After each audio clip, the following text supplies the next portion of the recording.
کہ فتووں کا دور نہیں رہا، فتوے دور سے تعلق نہیں رکھتے، فتووں کا تعلق اپنے جذبات سے، اپنے ایمان سے ہوتا ہے۔ جدی کلی نو اب لگے وہی جانے۔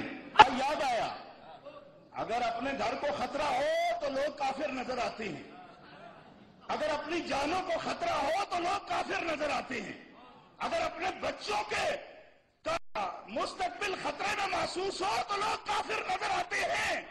ارے ہمیں یہ تو کتے اس وقت کے کافر نظر آتے ہیں جب انہوں نے رسول اللہ کے علم کی توہین کی، جب انہوں نے سیدہ فاطمہ زہرا کی قبر کو بلڈوز کیا۔ یہ آج کے کافر نہیں ہے، یہ جنت البقیع کے قاتل اس وقت کے کافر ہیں، کافر ہیں، کافر ہیں۔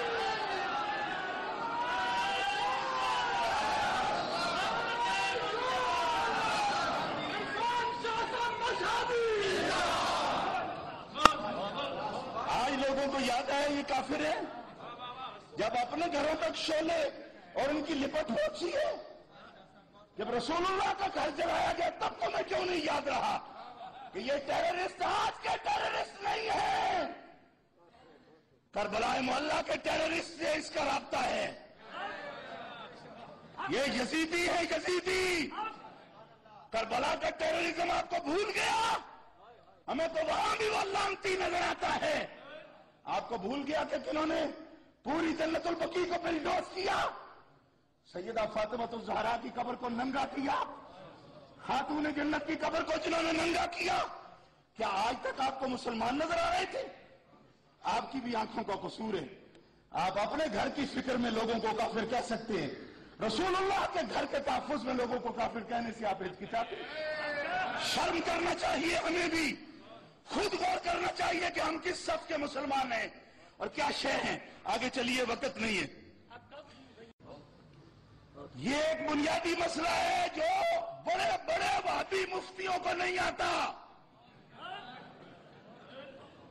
اور اسی کی بنیاد پر وہ بچوں کو تیار کرتے ہیں۔ آپ کو سمجھ نہیں آ رہی، غور کریں، مسئلہ اور ہے وہ سمجھتے ہی نہیں۔ یہ قرآن نے کہا ہے، یہ چمچے ہیں سارے مولوی جو حکومت کی ہمیں ہم لا رہے ہیں۔ ہم چمچے نہیں ہیں، ہم قرآن و سنت کے ترجمان ہیں۔ یہ کیا کر رہے ہیں؟ یہ 2-2.5 گھنٹے سے ان کو پتہ ہی کوئی نہیں ہے بسینیا میں کیا ہو رہا ہے۔ میں نے کہا ہمیں پتہ ہے بسینیا میں کیا ہو رہا ہے، لیکن یہ حکم 55 دلوں کی طرف متوجہ ہوتا ہے، 1 ارب مسلمانوں کی طرف متوجہ نہیں ہوتا، یہ ان 55 دلوں کی طرف،